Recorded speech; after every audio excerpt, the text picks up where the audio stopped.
नमस्कार दोस्तों, स्वागत है आपका आपके अपने यूट्यूब चैनल अमन प्रयास जीके जिसमें। तो जैसा कि फ्रेंड्स, आज है आपका 6 फरवरी और 6 फरवरी को आपका एसएससी जीडी का एग्ज़ाम है, जो कि फर्स्ट का एग्ज़ाम समाप्त हो गया है। तो फर्स्ट के एग्ज़ाम में आपके 20 जो है जीके जीएस के प्रश्न आपके पूछे गए थे। उन 20 में से अधिकतम जो रियल प्रश्न है वो हमें प्राप्त हो गए हैं। तो आज की इस वीडियो में हम उन सभी प्रश्नों को जो है डिस्कस करेंगे, साथ में उनसे रिलेटेड कुछ एक्स्ट्रा पॉइंट्स को भी देखते हुए चलेंगे, जहाँ से आपके अगले शिफ्ट में प्रश्न आने की संभावनाएं हैं। ठीक है, इसका जो पीडीएफ है, पीडीएफ की बात करेंगे तो इसको आप लोग को टेलीग्राम पे मिल जाएगा, जिसका लिंक आपको डिस्क्रिप्शन में दिया गया है। तो आप लोग जो है जाकर उसको ज्वाइन कर लीजिएगा। तो चलिए वीडियो को हम लोग शुरू करते हैं बिना किसी देरी के। इससे पहले अगर आप लोग चैनल पे नए हैं तो चैनल को सब्सक्राइब कर लीजिएगा। अगर आप लोग सब्सक्राइब किए हुए हैं तो नोटिफिकेशन बेल को जो है ऑल पर क्लिक कर लीजिएगा, एसएससी जीडी 2025 एग्जाम से जुड़े हर पल अपडेट के लिए। ठीक है, तो चलिए हम लोग वीडियो को स्टार्ट करते हैं आज के पहले प्रश्न से। तो आज का जो हमारा पहला जो प्रश्न है वो है कि रंगराजन समिति डैश से एक संबंध है। ठीक है, तो रंगराजन समिति की जब हम लोग बात करते हैं तो इसका जो संबंध है वो आपका गरीबी का अनुमान से है। तो इसका जो राइट आंसर होगा गरीबी का अनुमान होगा। देश भर में गरीबी के स्तर का आकलन करने के लिए जो है भारत सरकार के द्वारा 2012 में रंगराजन समिति का गठन है, जो कि किया गया था। समिति की अध्यक्षता की बात करेंगे तो भारतीय रिजर्व बैंक के पूर्व गवर्नर श्री रंगराजन ने की थी। ठीक है, इसके अलावा भारत की प्रमुख समितियों के बारे में जब हम लोग चर्चा करते हैं तो उसमें से कुछ प्रमुख हैं। अभिजीत सेन समिति, जिनका संबंध दीर्घकालिक खाद्य नीति से था, 2002 में आया था। आबिद हुसैन समिति लघु उद्योग पर था। अजीत कुमार समिति सेना वेतनमान पर था। अथरैया समिति जो है आईडीबीआई का पुनर्गठन से संबंधित था। विश्व समिति आपका बैंकिंग पर्यवेक्षण से था। भूरेलाल समिति मोटर वाहन में कर वृद्धि से था। विमल जलान समिति की बात करेंगे तो पूंजी बाजार में अवसंरचना संस्थाओं की कामकाज पर रिपोर्ट से संबंधित था। विमल जलान समिति एक बार और आया वो तय करने के लिए कि आरबीआई के पास रिजर्व का उचित स्तर होना चाहिए। इसके अलावा बाबू राजीव समिति की बात करेंगे तो जहाज अधिनियम 1908 और जहाज ट्रस्ट अधिनियम 1963 में सुधार के लिए आया था। श्री रंगराजन समिति गरीबी मापने की पद्धति की समीक्षा करना था। चंद्रशेखर समिति उद्यम पूंजी से संबंधित था। चंद्रात्रेय समिति रिपोर्ट की बात करेंगे 1997 में आया, सुरक्षा विश्लेषण और निवेश प्रबंधन से। कोर कमेटी की बात करेंगे तो केस क्रेडिट सिस्टम के संचालन की समीक्षा करने से था। डेव समिति की बात करेंगे तो असंगठित क्षेत्र के लिए पेंशन योजना से संबंधित था। दीपक पारेख समिति की बात करेंगे तो पीपी मॉडल के माध्यम से बुनियादी ढांचे के वित्त पोषण के लिए था। धानुका समिति जो है सुरक्षा बाजारों में स्थानांतरण नियमों का सरलीकरण से संबंधित है। जेबी राम कृष्ण समिति की बात करेंगे तो यह आपका विनिवेश पर था। जानकी रमन समिति की बात करेंगे तो प्रतिपूर्ति लेन देन से था। जे ईरानी समिति की बात करेंगे तो कंपनी कानून सुधार से संबंधित था। चक्रवर्ती समिति जो है भारत में क्षेत्रीय ग्रामीण बैंकों की वित्तीय स्थिति का विश्लेषण करने के लिए था। गोईपुरिया समिति जो है प्राथमिक सहकारी बैंकों में ग्राहक सेवा में सुधार से संबंधित था। हनुमंत राव समिति जो है उर्वरक से था। जे.आर. वर्मा समिति जो है चालू खाता आगे ले जाने की प्रैक्टिस पर था। ठीक है, इसका जो है आप लोग को पीडीएफ भी दिया जाएगा, तो वहाँ से भी जो है आप लोग एक बार रिवाइज जरूर कर लीजिएगा। वीडियो में आगे बढ़ते हैं, लेकिन उससे पहले जो है फ्रेंड्स आप लोग को बताते हुए चलें कि जो भी लोग मॉक टेस्ट वगैरह देना चाहते हैं और पीवाईपी वगैरह का एनालिसिस करना चाहते हैं तो आप लोग जो है टेक्स्ट बुक पर दे सकते हैं। टेक्स्ट बुक अभी तक के मार्केट में जो है मॉक टेस्ट के मामले में बहुत ही बेहतरीन है, और यहाँ पर अभी आपका ऑफर है फ्यूचर ऑफिसर सेल के नाम से। और ईयरली का टेक्स्ट बुक पास प्रो अगर परचेज करते हैं तो आपको जो है मात्र 615 रुपये में 1 साल का जो है वैलिडिटी के साथ yearly text book pass pro का एक्सेस मिलेगा। कूपन कोड अगर आप APG यूज करते हैं तो आपको जो है 12% का एक्स्ट्रा ऑफ मिल जाएगा। अगर आपका सिलेक्शन हो जाता है तो आप इनसे अपना पूरा रिफंड भी ले पाते हैं। टेक्स्ट बुक की बात करेंगे तो टेक्स्ट बुक पर जो है 800 प्लस एग्जामों का, 80,000 प्लस मॉक टेस्ट के साथ साथ जो है 17,000 प्लस PYP का जो है आपको संग्रह मिलता है, जिसमें आपके SSC के एग्ज़ाम, बैंकिंग के एग्ज़ाम, डिफेंस के एग्ज़ाम, रेलवे के एग्ज़ाम या स्टेट लेवल का एग्ज़ाम होता है, वो सारे एग्ज़ाम आपके इसमें इंक्लूड रहते हैं। लिंक डिस्क्रिप्शन में है, कमेंट सेक्शन में पिन है, चाहिए और इसका जो है आप लोग लाभ उठाइए। वीडियो में आगे बढ़ते हैं तो हमारा जो नेक्स्ट जो प्रश्न है वह है कि महालनोबिस मॉडल का संबंध किस पंचवर्षीय योजना के साथ जो है जोड़ा गया। तो इसका जो राइट आंसर होगा आपका दूसरी पंचवर्षीय योजना होगा। दूसरी पंचवर्षीय योजना जो है 1 अप्रैल 1956 से जो चला शुरू हुआ 31 मार्च 1961 तक चला। प्रोफेसर पीसी महालनोबिस के द्वारा जो है प्रतिपादित विकास युक्ति पर निर्भर थी और इस योजना में भारी आधारभूत उद्योगों पर विशेष बल के साथ तीव्र औद्योगिकरण को सर्वोच्च प्राथमिकता दी गई। भारत में शुरू से ही भारी उद्योगों और परिवहन एवं ऊर्जा के विकास के बीच संतुलन रखना आवश्यक समझा गया। इसके अलावा पहला पंचवर्षीय योजना की बात करेंगे तो ये आपका हेराड डोमर मॉडल पर जो है आपका आधारित था, तो इसको भी याद रखिएगा। और पहली पंचवर्षीय योजना आपका 1951 में जो है आपका शुरू हुआ था और 1956 तक आपका चला था, ठीक है। और तो इसको याद रखिएगा। और ये आपका कृषि पर बल दिया गया था पहली पंचवर्षीय योजना में। दूसरे में जो है औद्योगिक विकास पर जो है आपका बल दिया गया था, ठीक है। तो इसको भी आप लोग को याद करते हुए चलना है। नेक्स्ट जो क्वेश्चन पूछा गया वो पूछा गया कि चाप चारकुट त्यौहार जो है भारत के डैश राज्य का एक प्रसिद्ध त्यौहार है, ठीक है। तो चाप चारकुट फेस्टिवल की बात करते हैं तो यह आपका मिजोरम का है। तो मिजोरम आपका जो है इसका आपका राइट आंसर होगा। चाप चारकुट जो है मिजोरम का एक त्यौहार है और मिजोरम का सबसे बड़ा त्यौहार है। और चाप चारकुट का अर्थ उस अवधि के दौरान आयोजित होने वाला त्यौहार जब काटे गए बांस और पेड़ों को झूम खेती के लिए जलाने के लिए सूखने का इंतजार किया जाता है। यह जो है हर वर्ष जो है मार्च के महीने मनाया जाता है। यह उत्सव की शुरुआत 1450 से 1700 ईस्वी में सुईपुई नामक गांव में होने का अनुमान लगाया गया है। इसके अलावा कुछ प्रमुख भारतीय त्यौहार की जब हम लोग बात करते हैं तो आंध्र प्रदेश से संबंधित कुछ त्यौहार है जैसा कि दशहरा हो गया, उगादी हो गया, डेक्कन महोत्सव, ब्रह्मोत्सव। अरुणाचल प्रदेश से जो है रे को याद रखिएगा, बुरीकुट को याद रखिएगा, मायोको को याद रखिएगा, ड्रिप फेस्टिवल को याद रखिएगा, पोंगटू को याद रखिएगा, लोसार, मुरुंग, सोलंग, मोपिन और मोनपा उत्सव को याद रखिएगा। असम से जो है आप अम्बुबाची को, भोगाली बिहू को, बेसागु को और दहिंग पटकाई को याद रखिएगा। बिहार से छठ पूजा और बिहुला को, छत्तीसगढ़ से माघी पूर्णिमा और बस्तर दशहरा, गोवा से सनबर्न फेस्टिवल, लादेन मंडो को याद रखना है। गुजरात से जो है नवरात्रि को, जन्माष्टमी को, उत्तरायण को और आपका कच्छ उत्सव को याद रखना है। कच्छ उत्सव से संबंधित जो है कल ही प्रश्न आपके एग्जाम में आया कि कच्छ उत्सव जो है कौन से महीने में मनाया जाता है, तो ये आपका नवंबर से फरवरी के महीने में जो है आपका मनाया जाता है, तो इसको याद रखना है। इसके अलावा जो है हिमाचल प्रदेश से आपका रख दुमनी गोची महोत्सव।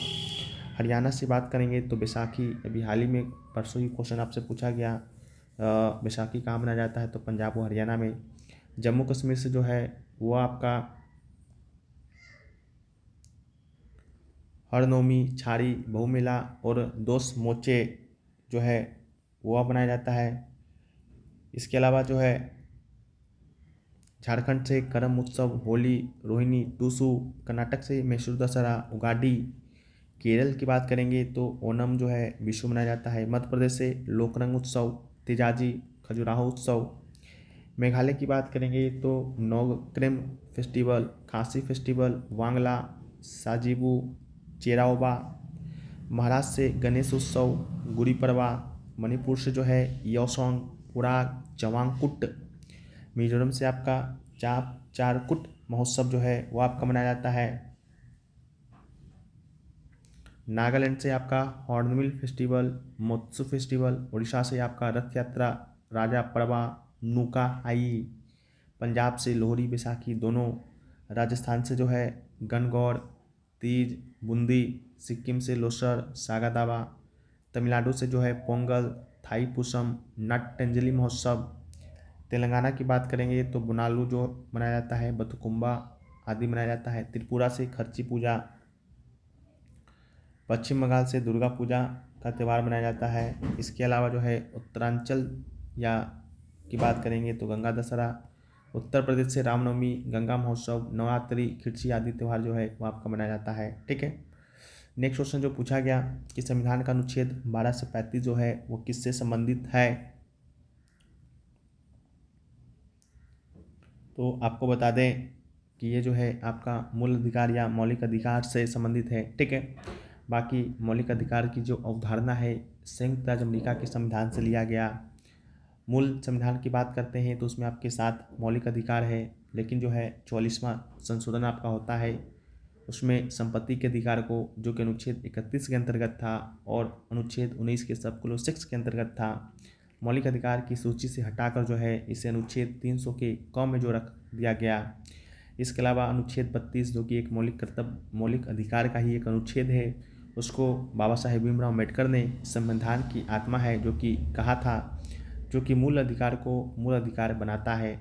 बाकी मौलिक अधिकार आपका 2 प्रकार के हैं, एक आपका भारतीयों तथा विदेशियों दोनों के लिए है और एक है जो कि केवल भारतीयों के लिए है। ठीक है,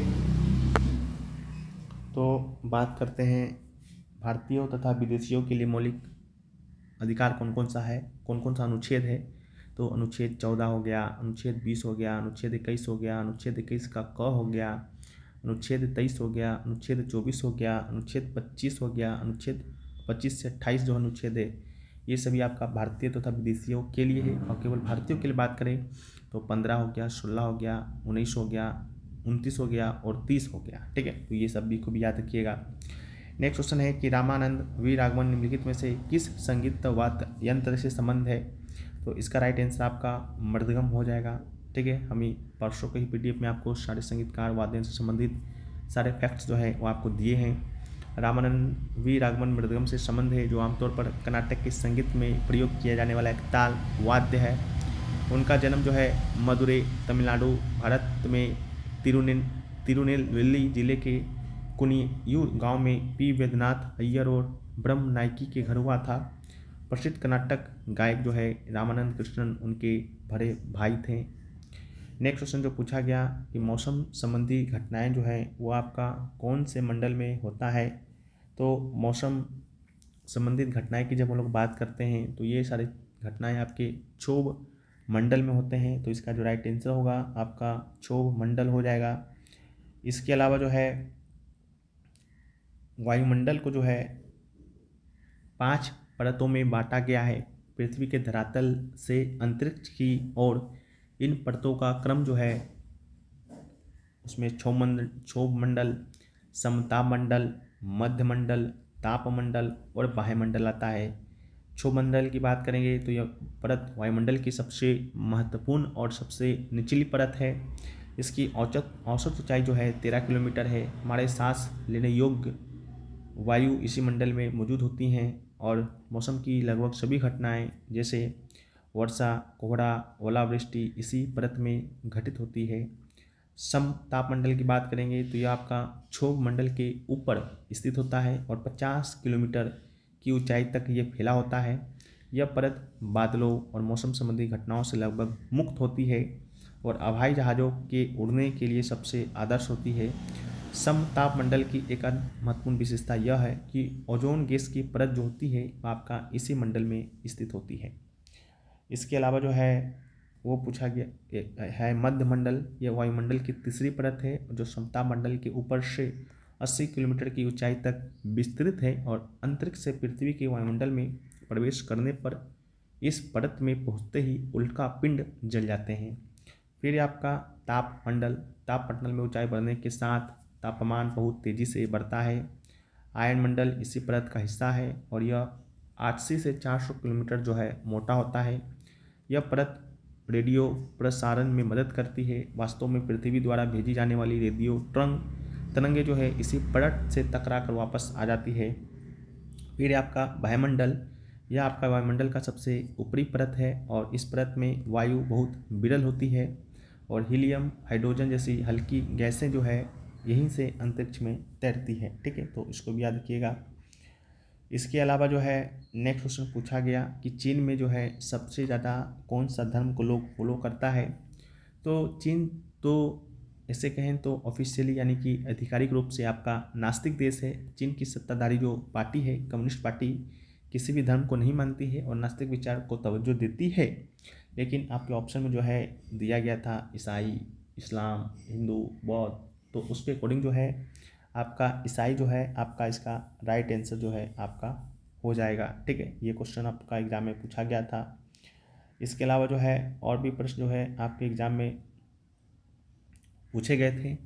हालांकि वो प्रश्न आपके लगभग क्लियर अभी नहीं हो पाए हैं कि क्या क्या पूछे गए थे, फिर भी एक क्वेश्चन जो आपके एग्ज़ाम में देखने को मिला वो आपका मिला था 2022 के थॉमस कप से संबंधित कोई प्रश्न आपके एग्ज़ाम में आया था। ठीक है, था कि 2022 में इंडिया ने बैडमिंटन थॉमस कप जो जीता है वो आपके किसके अगेंस्ट जीता है। ठीक है,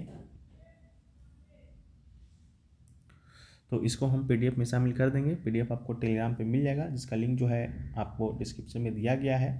लेकिन इससे पहले जो है हम आपको 2022 की थॉमस कप के बारे में जो है आपको बता देते हैं। तो उसको हम आपको पीडीएफ में दे देंगे। ठीक है, तो चलिए वीडियो को यहीं पर समाप्त करते हैं। लेकिन उससे पहले जो है एक छोटा सा और अपडेट है।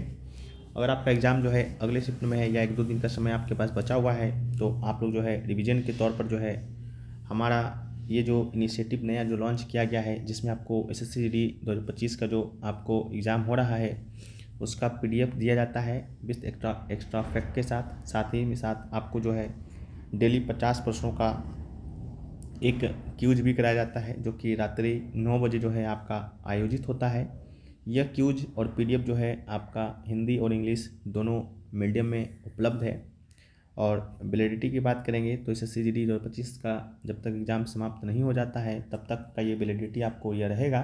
ठीक है, तो जो भी लोग जो है इसमें ऐड होना चाहते हैं तो आप लोग ऐड हो सकते हैं। बहुत ही लिमिटेड इसमें आपका सीट जो है रखा गया है। अब बहुत जल्द इसमें जो है आपका ज्वाइनिंग होना बंद होगा। ठीक है, और ऐड होने के लिए आप यहाँ पर आपको 2 व्हाट्सएप नंबर दिया गया है, इन दोनों में से किसी एक पर आप लोग संपर्क कर लीजिएगा, तो जो है आपको इसमें ऐड जो है आपको कर दिया जाएगा। ठीक है, तो जाइए और ज्वाइन हो जाइए। बहुत ही लाभदायक है। जैसा कि अगले महीने आपका आरपीएफ एसआई का भी एग्ज़ाम होना है, जहाँ पर आपको जो है 50 जीके जिसके प्रश्न देखे जाते हैं, तो वहाँ भी आपको यहाँ पर इम्पोर्टेंट होगा। तो चलिए वीडियो को यहीं पर समाप्त करते हैं। वीडियो पसंद आया है तो वीडियो को आप लोग लाइक कर दीजिए। चैनल पे अगर आप लोग नए हैं तो चैनल को सब्सक्राइब कर दीजिए। मिलते हैं हम लोग नेक्स्ट वीडियो में। जब तक के लिए जय हिंद फ्रेंड्स, वंदे मातरम।